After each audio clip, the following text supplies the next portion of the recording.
In the heart of a busy town stood a clock tower so tall, its shadow stretched across the marketplace. By day, its bells rang to mark the hours, guiding the bakers, the merchants, and the children running to school. By night, however, the tower was silent, its dark windows like watchful eyes. The townspeople often whispered that something strange happened there at midnight. They said if you listened closely, the bells rang 13 times instead of 12. And if you followed the sound, you might vanish into another world. Most dismissed it as a story to scare children, but the friends had always been curious. One evening, when the moon was full, they decided to stay near the tower until midnight to see if the rumor was true. The square was quiet when the clock struck 12. 1, 2, 3, all the way to 12. The friends held their breath. Then, softly, came the 13th chime. The ground trembled. A silver light spilled from the cracks in the tower doors, and the great clock hands spun wildly backward.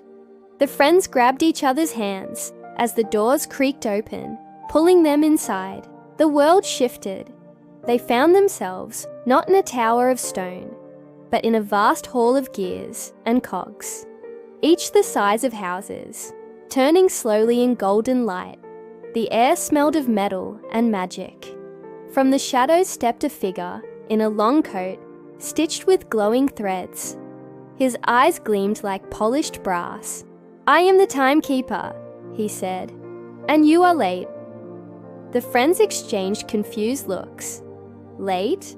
one asked. The timekeeper nodded. "The 13th chime always brings chosen ones.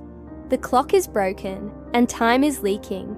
If it stops entirely, your world will fall into chaos. You must help me wind it before dawn." The friends followed him deeper into the tower. They passed mirrors that showed memories of their past, tempting them to step inside and live them again. But they resisted. They crossed a fragile bridge that crumbled behind them with every step, forcing them to move quickly and trust each other. They reached a hall of glowing doors, each one showing a different possible future. Some joyful, others frightening. The timekeeper's voice whispered from above, "The future is never fixed. Choose the door of hope." They did, and it led them to the heart of the clock. There stood a great crystal pendulum, cracked and leaking golden sand into nothingness. The timekeeper urged them forward. "Quickly, or it will stop." The friends circled the pendulum, joined hands, and thought of everything they loved: laughter, kindness, courage, and friendship. Slowly the crack sealed. The sand began to flow smoothly, and the pendulum swung with a steady rhythm once more. The gears above turned stronger, faster, and the bells rang out proudly across the town. Suddenly, the friends blinked and found themselves back in the quiet square. The tower loomed above them, silent as always. "Was it real?" one whispered.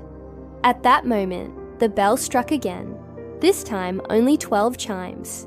But in the palm of one friend's hand lay a small golden gear, warm and shining, proof that they had been inside the tower at midnight. And from that night on, whenever the bells rang, they smiled, because they knew time itself had trusted them once, and perhaps might call on them again.